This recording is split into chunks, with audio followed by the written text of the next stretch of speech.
pwede po pagawa din para sa isang OFW. Ge. Hindi lang to para sa isa, kundi para sa lahat.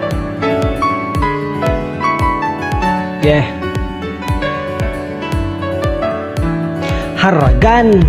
Isa ako sa Pilipino na piniling manayuhan dito sa ibang bansa para lamang matulungan ng aking mga pamilya kahit na medyo mahirap. Bawal dito ang mapagod, kailangan magsumika. Para sa aking pamilya ay kailangan magtiis. Sinantabi ko ang lungkot at ang aking pagkamis. Bawat pawis ko bayad para to sa kanila. Ayos lang magsakripisyo basta kayo masaya. Kaya sana lang naman ay maintindihan nyo, kasi para sa inyo naman ginagawa ko. Minsan kami ay gipit din, meron kaming gasto. Kung di makapagbigay ay wag lang magtampo. Sobrang hirap ng lagay, kung sana ay alam nyo lang. Sana ay intindihin